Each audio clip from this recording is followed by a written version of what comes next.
Did you know that one of the biggest sources of inspiration for music today is still the music from back in the days? It's crazy actually how the old school vibes of analog instruments still shape our vision of sound. And you can see this throughout many tracks, like for example tracks on Drumcode, like the new Legend by Adam Beyer. We're gonna have a look at the lead sound, how it's done, and why it sounds so analog.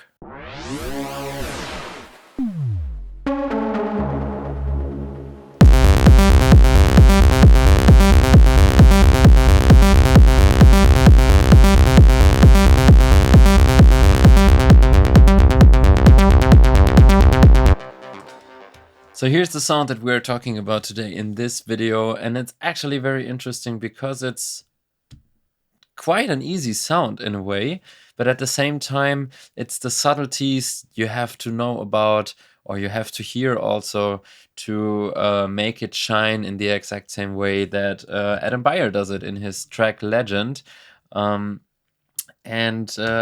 let's have a look at the pattern first, maybe just a quick check on the MIDIs. So you can see that we are in C minor and we have only the C and some Gs over here, which is the fifth note of the scale. So very easy pattern, revolving around the root and the perfect fifth on and off, right? And you can see that we are kind of in the area of just simple stuff like this. So let me show it to you. What would be the most simplest form of all of this would be this. Right, we know this pattern from a lot of tracks.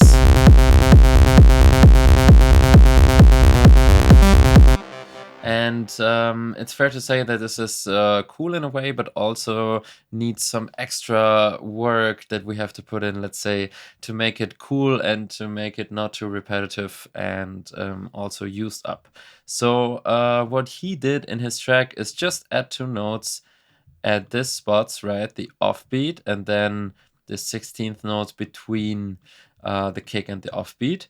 And you can essentially see that as the rhythm, right? You can see those two notes having a massive impact on the rhythm, while the Cs are kind of filling up the space.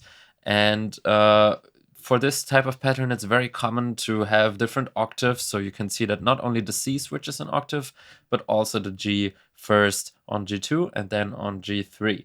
And playing around a little bit, we go to this pattern. And once again, simplicity is key. So for this video, I rebuilt the sound in analog, not in Serum, because I think it was just a little bit more intuitive to use analog for this type of sound, because I knew that I wanted to use only one saw wave and it should feel very analog in a way. And analog is the perfect synth for that. And this sound is available for you guys as a free download, so check this out in the description below. But first, let me explain it to you. So if we go through this step by step, maybe let's disable the filter for a moment and let's just have a look at the oscillator. We only have a saw wave. -1 because I wanted to indicate that there are low notes that you should play. The sound should have a bassy feeling, while at the same time also in higher octaves. It sounds pretty cool, but yeah, in the bass sounds, it's just the home of this sound, let's say. No semitones, no detune. We don't need detune because we don't use a second oscillator, which is already the main ingredient of this track, of this sound, to only use one oscillator, not two. Because if we are using two and we have this typical detune saw thing, we get a sound like this. And while this also sounds cool, it's just not what we're looking for, because what we are looking for is a very clean, soaring and biting saw wave. And having two oscillators will just mess up the power and the kind of the cutting edge of the sound, right? So therefore, only one oscillator. We send it through filter 1. And filter 1 is a low pass 24 dB, which is already like an indication that we want to take it on the kind of Moog, mini Moog levels, because we have the very, very strong filter instead of the 12 dB filter, but that can also work. Now for the settings, those are also very interesting, because the most part of the song, it revolves around a setting where the cutoff is actually very open, like this.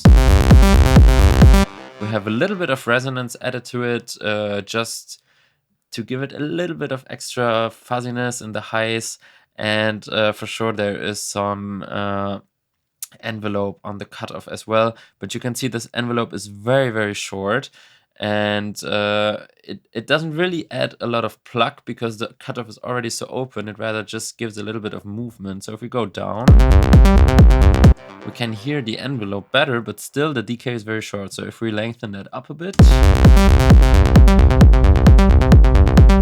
now this makes a lot more sense. And also we have some velocities here, right? You could see this in the MIDI pattern, that those are just some slight velocity changes, but they are still mattering, and they're kind of emphasizing the 2 as a clap would do, right? We have 1, 2, 1, 2. So the 2 is emphasized in this pattern, just to give it a little bit more of a groovy feeling. So you might be asking yourself, where does the analog feeling come from? Why does it sound so analog now? So there's just a few tricks. So a few things we already did apply, like we only use one oscillator. We have the 24 dB filter, which is not analog in itself, but works in this sound, right? We have the envelope here, which is not on 100% sustain, right? But rather a little lower. What is happening? Did you see that? Okay. Anyway, it happens again. Okay. Weird. Analog is doing crazy stuff. Or maybe sustain goes up now. Anyways, so what's happening now? Why is it so analog? So there's two components that are doing both like slight changes, but are very important. So first of all, we have a little bit of drive on the filter, and actually it's not just a little bit, but the asymmetric 3 algorithm, right? So it's actually kind of the strongest drive in here, I would say. And if we compare that to without drive,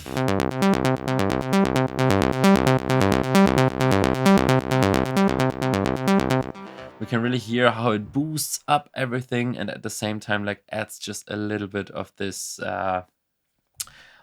analog feeling. Drive, very important, especially the combination of filter and drive, like filter and distortion always works very well. Then at the same time, we have just a little bit of sync added here on the oscillator, and that's 6%, but still, let's enable it. Let's disable it first.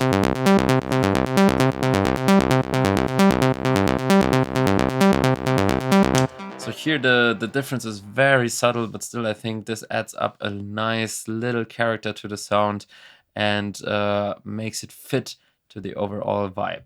And one last thing that's also very interesting, if you click into this last menu of analog right here in the keyboard section, there's this error.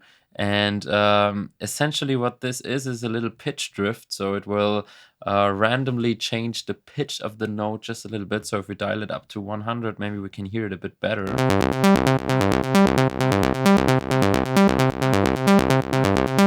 And let's also have a brief look at the effects. We have some saturation, right? Analog clip up here, just adding a little bit, but still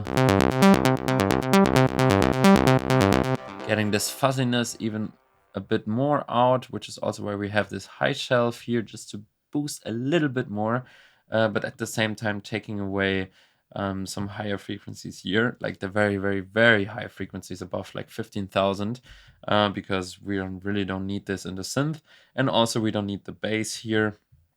And not only are we cutting the bass, but we also have a little sidechain to the kick drum. So now the last thing that we have to talk about is actually the echo here. And this is very interesting because it's a very loud echo, kind of. It's like at -11. And at the same time, you may have watched last week's video about sidechaining. And maybe you would argue now, oh, that's such a loud echo, we have to sidechain it. If you don't know what I'm talking about, that's totally all right. It's a very, very cool video that shows you a trick that you probably don't know. So go click that link up here and check it out. Yeah, but for now, the question is, are we like working with the echo in a way? The answer is we cannot really duck the echo because we have notes playing all over the pattern. There's no gap, so there's not really a place for the echo to come up. So we just have to make sure that everything is a bit separated by frequencies and by tone and by width and everything. And therefore it works very well. So we have essentially a very wide echo. It's also very delayed. Like both channels are delayed to each other, but also to the original channel, which makes it feel very wide. And we have also a very, very thin EQ curve here, taking the highs and lows out of the sound and adding just a little bit of reverb. And we could actually go a little further, right, and go into the character section, add a little bit of wobble, add a little bit of noise, just to give it a bit more of an analog feeling.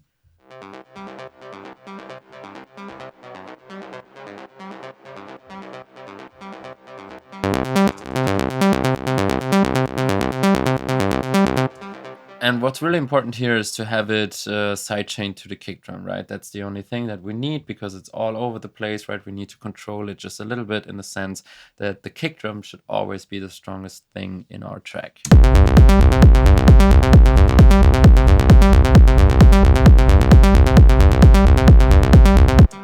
So this is how the lead in Legend by Adam Beyer works. Get the full analog preset for free. Just follow the link in the description and have a good time. Keep making music and see you soon.